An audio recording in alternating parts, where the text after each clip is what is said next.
There's something rather peculiar that happens to people who set out on the spiritual path.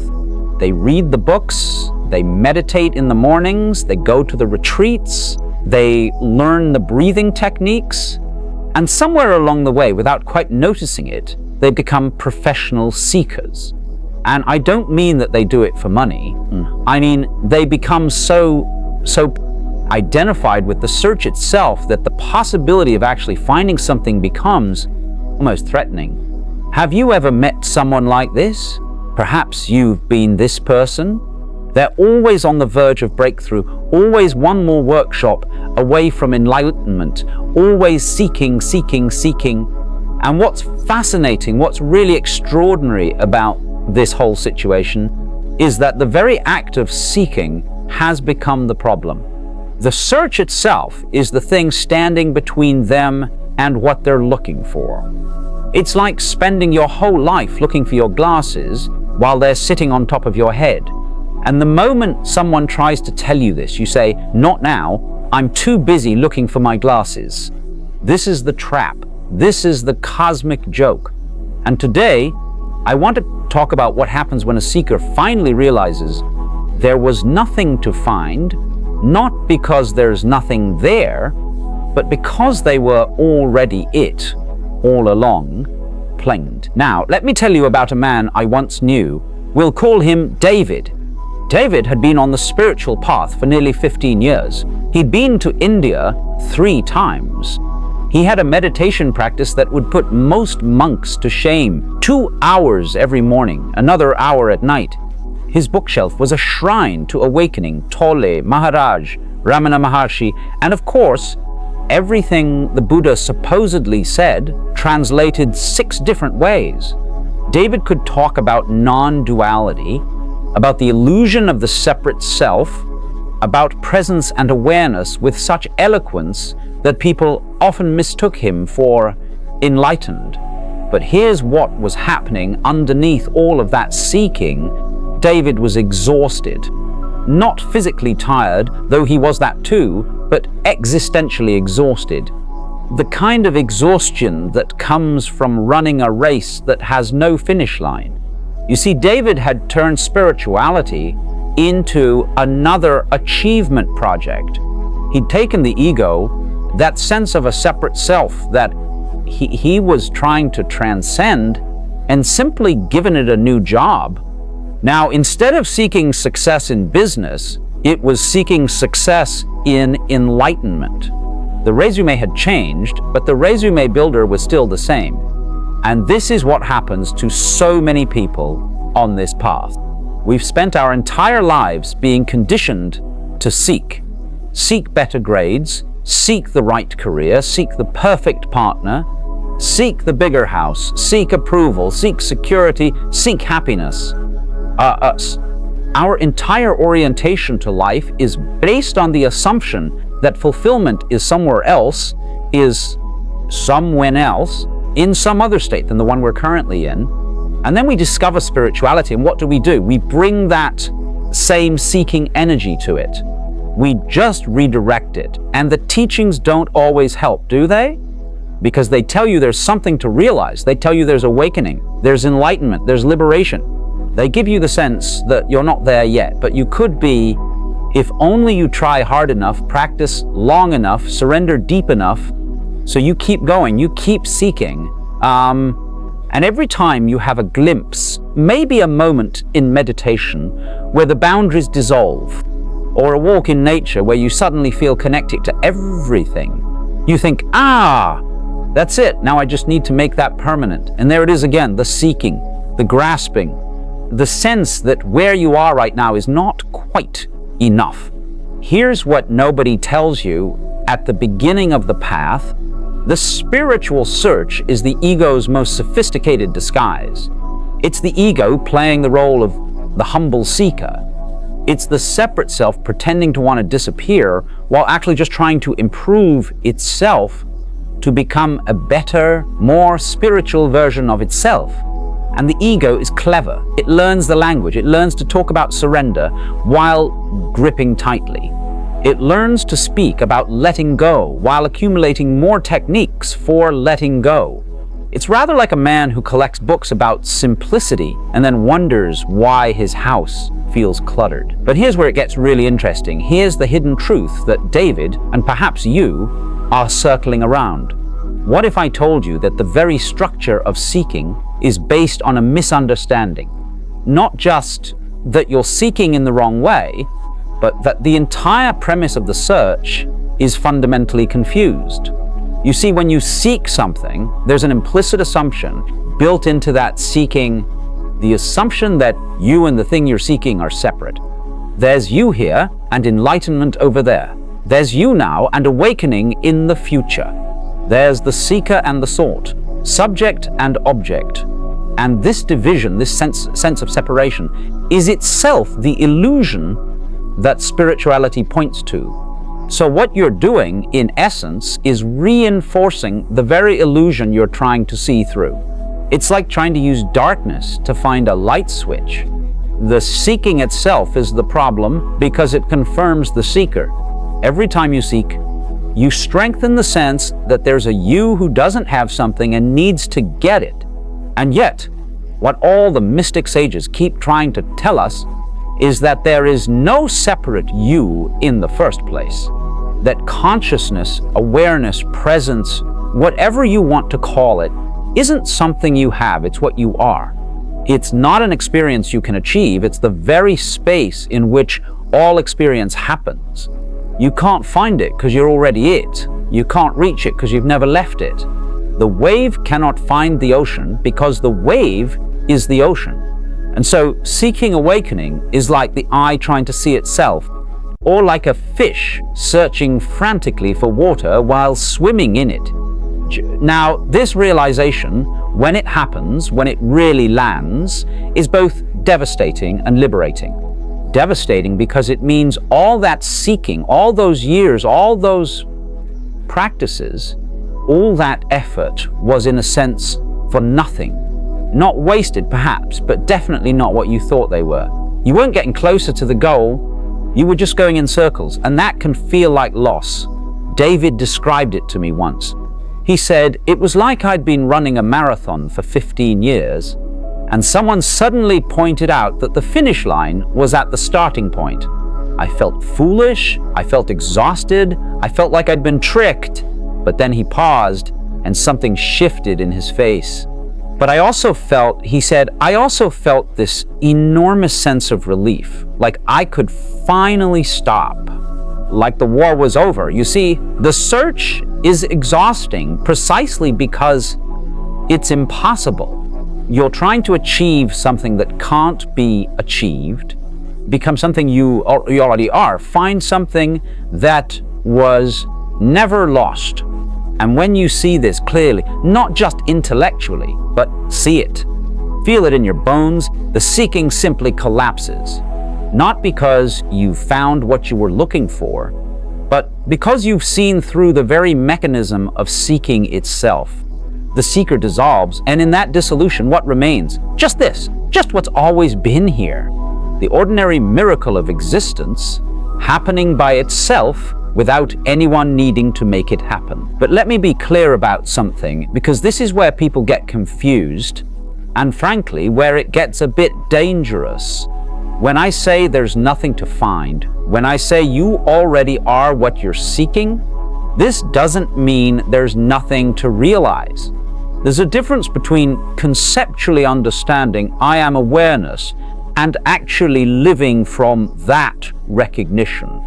You can read about it, talk about it, even teach it to others, and still be identified with the seeking mind, still be identified with the character in the story, still believe that you are this particular person with this particular history, who was born and will die, who has problems to solve and goals to achieve. The danger is that people hear there's nothing to find, and they think it means I should stop seeking, and then stopping becomes another spiritual project. They become seekers of non-seeking. They try to stop trying. They make effort to be effortless, to be effortless. And we're right back where we started. It's the same trap with a new label. Or worse, they hear you already are what you're seeking, and they use it as spiritual bypassing. They use it as an excuse to not look at their shadows, to not deal with their trauma, to not take responsibility. Hey, it's all perfect as it is, right? There's nothing to do, nowhere to go. And they settle into a kind of complacent numbness, mistaking dissociation for enlightenment. This is not what we're talking about. What we're talking about is seeing through the illusion of the separate self, yes, but not as a belief, not as a philosophy, as a living, breathing recognition that transforms how you move through the world. Lanes, and here's the curious paradox at the heart of all of this. You can't make this realization happen. You can't seek your way to it because seeking reinforces the seeker. But you also can't not seek it because for most people, the seeking is necessary. The practices, the meditation, the self-inquiry, the years of looking, they're not getting you closer to the goal, but they are, in a strange way, exhausting the seeker. They're burning through the fuel of the ego's project. You sit in meditation, trying to become more present, more aware, more enlightened, and slowly, gradually, you start to notice something. You notice that trying doesn't work. You notice that the moments of peace don't come from effort, but from letting go. You notice that awareness is already here, already aware, without you doing anything to make it so. And in that noticing, the seeker starts to lose interest. Not because you've achieved the goal, but because you've seen that the goal was never what you thought it was. It's like climbing a mountain for years, finally reaching the top, and discovering that the view from the top is exactly the same as the view from the bottom. The journey wasn't pointless. It gave you strong legs, it taught you about perseverance, it introduced you to other climbers, but the destination was an idea, a thought, something that never existed except in your imagination. So where does this leave us? If seeking doesn't work, but not seeking is just another form of seeking, what's the way forward? Well, here's where it gets really simple, almost annoyingly simple. You just stop taking the seeker seriously. You stop believing the voice in your head that says, I'm not there yet, I'm not awake enough, I need to do more, be more, understand more. You see that voice for what it is, a thought, and a habitual pattern of the mind. And thoughts, as you may have noticed, come and go by themselves. You don't produce them, you don't control them. They arise in consciousness like clouds arise in the sky. And just as the sky doesn't chase the clouds, doesn't try to become the clouds or get rid of the clouds, you can simply let the seeking thoughts arise and pass without making them into a problem, without turning them into a project. This doesn't mean you stop meditating or reading or practicing, but the quality of it changes. It's no longer driven by lack, by the sense that something is missing. It becomes more like play, like exploration, like art for art's sake. You meditate not to get somewhere, but because sitting quietly is pleasant. You read spiritual texts not to accumulate knowledge, but because wisdom is beautiful. You practice presence not to become more present, but because presence is itself the gift. The activity continues, but the seeking energy drops away. And in that dropping away, something extraordinary becomes obvious. You are already home. You were never not home. The peace you were seeking was always here, just underneath the seeking itself. David told me that for months after his realization, and he hesitated to call it a realization because nothing dramatic had happened, no lightning bolts, no cosmic visions. He kept expecting the seeking to return. He'd wake up in the morning and think, surely today I'll feel that pull again, that sense that I need to do something, become something, but it didn't come back. Not because he'd achieved some permanent state of enlightenment, but because he'd seen through the story. The character of David the Seeker had been revealed as just that, a character, a role he'd been playing. And you can't unsee something once you've truly seen it. Oh, the thoughts still came. The doubts, the questions, the occasional anxiety about whether he was really awake or just fooling himself. but they no longer had the same weight. They were just weather patterns moving through, and he was the vast sky in which they moved. And here's what he said that really struck me. I used to think awakening would feel like finally arriving somewhere, like crossing a finish line, but it doesn't feel like arrival. It feels like I was always here, and I just stopped pretending I wasn't. It feels like relief, like I can finally stop performing. And isn't that what we're all tired of? The performance, the constant effort to be someone, to become someone, to prove we're someone, whether it's the performance of being successful in the world or the performance of being spiritual, exhausting either way. What if you could just drop the act entirely? Not become something else, but simply stop pretending to be anything other than what you naturally are? Now, you might be thinking, this all sounds wonderful, but what about my problems? What about my anxiety, my depression, my difficult relationships? Are you saying I should just accept everything as it is and do nothing? And here's where this gets really practical. Seeing through the illusion of the separate self, recognizing that there's nothing to find, doesn't mean you're human experience. You still have a body, you still have emotions, you still have responsibilities and relationships and challenges. The difference is in how you relate to them. When you're identified with the seeker, every problem is evidence that you're not there yet, that you haven't done enough work, that you're somehow failing at the spiritual path. When you're free from the seeker, problems are just problems, challenges are just challenges.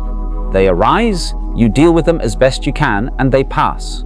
There's no extra layer of self-judgment, no sense that you should be beyond all this by now. You're more effective at dealing with life, not less, because you're not simultaneously trying to use every situation as proof of your spiritual advancement or lack thereof. You can be fully human without needing your humanity to be anything other than what it is. You can feel sadness without making it mean you're not awakened. You can work toward goals without making your worth dependent on achieving them. You can be perfectly ordinary and recognize that ordinary is extraordinary. And perhaps that's the ultimate realization here. There was nothing to find because nothing was lost. You were never broken, never incomplete, never insufficient. The whole spiritual search was based on a misunderstanding, a case of mistaken identity. You thought you were the wave, small and separate, trying to become one with the ocean. But you were always the ocean, temporarily taking the form of a wave. You thought you were the character in the story, trying to find the author. But you were always the awareness in which both character and story appear. You thought you were searching for God, for truth, for enlightenment, but you were always that which is aware of the search. And that awareness, that presence, call it what you will, it's not something you can find because you cannot be apart from it. It's closer than your breath, more intimate than your heartbeat. It's what's reading these words right now, what's understanding these ideas, what's perhaps even doubting whether any of this is true. That doubtful voice, it appears in awareness. That seeking feeling, it arises in awareness. Every experience, every thought, every sensation, every emotion, all of it appears in and to this awareness that you fundamentally are. And that awareness doesn't need to be improved. It doesn't need to be purified or perfected. It's already whole, already complete, already free. The seeker who realizes there was nothing to find isn't losing something. They're gaining everything by seeing they already had it all. So if you find yourself tired of seeking, if the path feels exhausting, if you're wondering when you'll finally arrive, let me offer you this. You don't need one more practice, one more insight, one more breakthrough. You just need to notice what's already here, not in some special state, not after you've meditated for an hour or cleared your mind of thoughts. Right now, this awareness, this presence, this sense of being, it's already free, already peaceful, already home. And the you that's been seeking, that's just a thought arising in this awareness like every other thought. Watch it come, watch it go, and notice what remains. That's it. That's what you were looking for. Not special, not dramatic, just this simple, obvious, ever-present reality of being aware. And in that recognition, the search ends, not because you found something, but because you've seen that the seeker was a dream, and you've just woken up to discover you never left the bed. Welcome home. You've been here all along.